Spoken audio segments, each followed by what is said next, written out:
नमस्कार, मैं मोहम्मद आसिफ और आप देख रहे हैं एसपीएन 9 न्यूज़। कल आपने देखा कि अदालत से कैसे उन्हें जमानत लालू यादव, राबड़ी देवी और उनकी बेटी को मिल गया, और आज तेजस्वी यादव पर जो लटक रहे थे गिरफ्तारी की तलवार, उसको लेकर चर्चाएं हो रही थी, क्योंकि सीबीआई ने 3 बार उन्हें समन भेजा। इसके बावजूद वो उसको दरकिनार कर रहे थे, नज़रअंदाज कर रहे थे। इसलिए बार बार सवाल उठ रहे थे कि क्या तेजस्वी यादव गिरफ्तारी के डर से भाग रहे हैं या फिर सवालों के जवाब देने से भाग रहे हैं। और इसी चीज़ को देखते हुए रात के वक्त तेजस्वी यादव ने दरअसल जो है सीबीआई के खिलाफ ही जो है वो दरअसल जो है नाराज़गी जताई, और उसके बाद उन्होंने कोर्ट में जाने का रुख अपनाया और कहा कि दरअसल सीबीआई जो समन भेज रहा है वो गलत, गैर कानूनी तरीके से हम पे जो है ये सारी चीज़ की जा रही है। आज सुनवाई भी हुई है, उसके बाद जो है अब ये मामले की सुनवाई अगले तारीख को होगी, और उन्होंने कहा कि सीबीआई इस महीने गिरफ्तार नहीं करेगी। अब इन सब के बीच में जो बचे खुचे सवाल थे उसका जवाब जरा सा तलाशने की कोशिश करते हैं। पहला ये कि क्या अब जो गिरफ्तारी की तलवार लटक रही थी तेजस्वी यादव से, क्या वो अब खत्म हो गई। दूसरा ये कि महागठबंधन की सरकार पे बार बार ये सवाल उठ रहे थे कि तेजस्वी यादव पर जिस तरीके से पूछताछ हो रही है तो सरकार कभी भी गिर सकती है। तो ये भी जानेंगे कि अब खतरा है या खत्म हो गई। और तीसरा, जो बीजेपी के नेता सुशील कुमार मोदी ने सवाल खड़े किए कि कुछ भी कर ले तेजस्वी यादव या लालू या प्रसाद यादव, किसी भी सूरत में वो बचने वाले नहीं हैं, हर हाल में वो फिर से सलाखों के पीछे ही जाएंगे। इन्हीं तमाम मसलों पर बातचीत करेंगे। क्रांति मेरे साथ पहले मौजूद हैं। क्रांति, बहुत बहुत स्वागत है आपका। लगातार बिहार की सियासत में ईडी और सीबीआई का खेल चल रहा था। आज जो हुआ, जिस तरह से उन्हें फिर से एक बार जो है राहत मिली, क्योंकि इस महीने कोर्ट ने कह दिया कि भाई अब गिरफ्तार नहीं कर सकते, क्या अब इसे ये समझा जाए कि उन्हें गिरफ्तार किया ही नहीं जाएगा या फिर आगे खतरा है? देखिए, अभी गिरफ्तारी की तलवार जो है वो उनके ऊपर से हटी रही है। इस संकट को जो है वो और भी ज़्यादा गहरा होता हुआ हम ज़रूर आगे देखेंगे, क्योंकि इस वक्त बिहार की सियासत में तेजस्वी यादव की गिरफ्तारी को लेकर के जो बवाल मचा हुआ था, उससे लग रहा था कि तेजस्वी यादव की गिरफ्तारी होगी ही, और जिस तरीके से उनको समन पर समन भेजा जा रहा था उससे भी लग रहा था। लेकिन तेजस्वी यादव ने चलिए अपने लिए 1 महीने की मोहलत जो है वो और मांग ली है, लेकिन 1 महीने बाद क्या होगा वो किसी को नहीं पता, क्योंकि दिल्ली में जो हमने पूरा का पूरा देखा है अभी कार्यक्रम जो दिल्ली में मनीष सिसोदिया के साथ हुआ है, तो उससे आप समझ ही सकते हैं कि बिहार में भी ये चीज़ ज़रूर होगी। और जहाँ जहाँ पर विपक्ष की सरकार मजबूती के साथ काम कर रही है, देखिए वहाँ पर तोड़ने की नीति अगर नहीं खेली गई तो फिर भाजपा अपना वर्चस्व कैसे बढ़ाएगी। बिल्कुल, ये सवाल है। एक सवाल और भी है, क्योंकि जब भाजपा का अपने जिक्र कर दिया, उसी के नेता सुशील कुमार मोदी, जैसे कल लालू प्रसाद यादव को जमानत मिली, उसके बाद आज तेजस्वी को राहत मिला, वो कह रहे हैं कि भाई कुछ भी आप कर लीजिए, किसी भी सूरत में आप बचने वाले नहीं हैं, सलाखों के पीछे जाने वाले हैं। सियासत तौर पे तो ये सवाल लगता है कि ठीक है, सियासत तौर पे है, वो कहेंगे, इल्ज़ाम लगाएंगे, लेकिन एक्चुअल में जो महागठबंधन की सरकार पे खतरा था कि गिर सकती है, विधायक इधर उधर जा सकते हैं, क्या अब उससे महफूज हो गया महागठबंधन की सरकार या अभी भी खतरा है? देखिए, सबसे बड़े खतरे के रूप में तो खुद नीतीश कुमार नजर आते हैं, क्योंकि वो कभी भी किसी की भी तरफ पलट जाते, तो मुझे नहीं लगता कि विपक्ष अपनी तरफ से ज़्यादा कोशिश करेगा, क्योंकि विपक्ष जो है वो बयानबाजी तो कर ही रहे, क्योंकि अगर वहाँ पर बीजेपी की सरकार होती तो जाहिर सी बात है कि तेजस्वी यादव बोलते हुए नजर आते हैं। अभी तेजस्वी यादव सत्ता में है तो उनके लिए बोला जाता है, आरजेडी के लिए, जेडीयू के नेताओं के लिए बोला जाता है। देखिए, वो बोलने वाली बात है, बोला तो जाता ही है, लेकिन अगर हम देखें किसी खलनायक के रूप में तो खुद नीतीश कुमार है, क्योंकि उनका कुछ नहीं पता कि वो आज किसके साथ है, कल किसके साथ होंगे। अगर अभी हाल ही की तस्वीर हम देखें तो वो बीजेपी के साथ जो है वो ज़्यादा फिर से करीब करीब नज़र आने लग गए हैं। तेजस्वी यादव का जो है अभी साथ उन्होंने छोड़ते हुए भी नज़र आ रहे थे, तो उससे ये चीज़ ज़रूर जाहिर होती है कि यहाँ पर जो है तेजस्वी यादव को खतरा नीतीश कुमार से होना चाहिए, आरजेडी के नेताओं को खतरा नीतीश कुमार से होना चाहिए, ना कि इस वक्त बीजेपी से उनको ज़्यादा खतरा होगा। बिल्कुल, बहुत बहुत शुक्रिया। वाकई में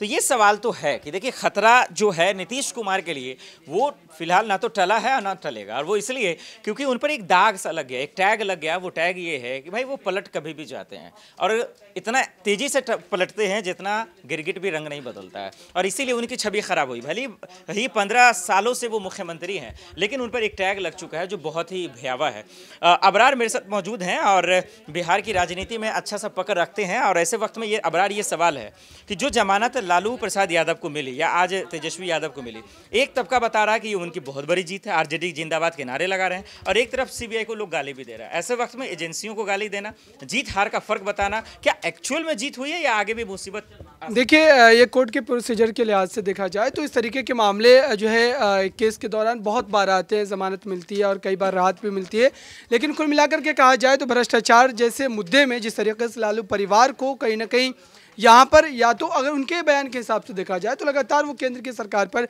निशाना साधते हैं क्योंकि वो विपक्ष में और इस वजह से उनको फंसाया जा रहा है। लेकिन अब देखिए कि लगभग अगर 15-20 वर्षों से पूरा मामला चल रहा है, लालू प्रसाद यादव जितने समय से कितनी बार जेल गए आए, कितनी बार उनको जमानत मिली, तो ये तमाम खेल चलते ही रहते। लेकिन ये जीत के तौर पर देखा जाना बिल्कुल भी मुनासिब नहीं हो सकता है कि आने वाले समय में कई ऐसे जो है बड़ी कठिनाइयाँ उनको और भी ज़्यादा फेस करनी पड़ सकती है। लेकिन एक एंगल इस पूरे मामले में ज़रूर ये नजर आता है कि केंद्र की सरकार कहीं ना कहीं जल्दबाजी में नजर आती है और उनको इस बात का डर भी सता रहा है कि 2024 में कहीं वो जो सीटों का आंकड़ा है या फिर गठबंधन की जो स्थिति थी उसमें आप कह सकते हैं कि जिस तरीके से राजनीतिक दलों ने कहीं ना कहीं किनारा कशी इख्तियार की है, खुद जेडीयू अलग हो गई, शिवसेना पार्टी अलग हो गई, अकाली दल अलग हो गए, राजभर अलग हो गए, आप कह सकते हैं स्वामी प्रसाद मौर्य अलग हो गए। तो ऐसे कई बड़े चेहरे हैं जिन्होंने 2019 के चुनाव के बाद एनडीए का साथ छोड़ा है। तो अभी अगर देखा जाए तो कहीं ना कहीं हो सकता है कि आंकड़ों के लिहाज से अगर एनडीए की जब बैठक होती होगी तब जब वो विचार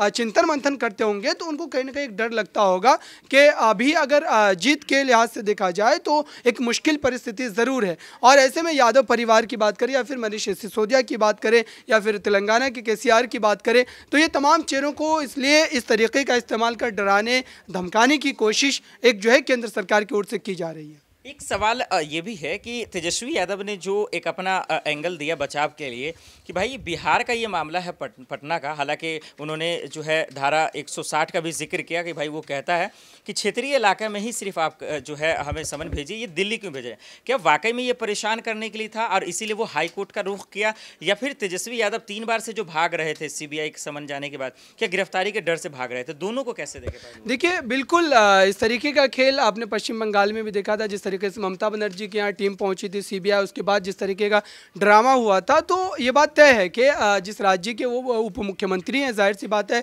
कि वहाँ पर कहीं ना कहीं उनका वर्चस्व है और इस वजह से केंद्र की सरकार या फिर केंद्रीय एजेंसियाँ जो है वो ये चाहती है कि दिल्ली में तलब किया जाए, दिल्ली में तमाम जो है मामला वो जो है वो चले, ताकि जो एक राजनीतिक इन्फ्लुएंस नज़र आता है वो कहीं ना कहीं जो है देखने को ना मिले। तो इस तरीके की कोई आप कह सकते हैं कि रणनीति रही होगी। लेकिन कहा जा सकता है कि अभी जिस तरीके से तेजस्वी यादव से लेकर के डॉक्टर मीसा भारती की बात करें, लालू प्रसाद यादव की बात करें, राबड़ी देवी की बात करें, परिवार के लगभग आप कह सकते हैं कि सभी व्यक्तियों को इस पूरे मामले में कहीं ना कहीं घसीटने की कोशिश की जा रही है और केंद्र सरकार की मंशा कुछ और भी हो सकती है। चलिए बहुत बहुत शुक्रिया। और वो मंशा सिर्फ और सिर्फ यही है कि बिहार में जो महागठबंधन की सरकार है वो उसको कमजोर कैसे किया जा सके, यही आरोप आरजेडी की तरफ से हैं। अब आखिरी वक्त में यही समझा जा सकता है कि जिस तरीके से तेजस्वी यादव या फिर नीतीश कुमार ने मिलकर एक बिहार को मजबूत बनाने की कोशिश की, उनका कहना है, और सरकार जिस तरीके से मजबूती है, बीजेपी दरअसल उनको गिराना चाहती है। अब इस इल्ज़ामों के बीच में ये देखना पड़ेगा कि जिस तरीके से अभी कोर्ट से राहत तो मिल गया, क्या आने वाले वक्त में भी मिलेगा या फिर गिरफ्तारी की तलवार लटकती रहेगी, ये एक बड़ा सवाल है। चलिए आज के लिए इतना ही, मुझे दीजिए इजाजत। आप देखते रहिए SPN9 न्यूज़। नमस्कार।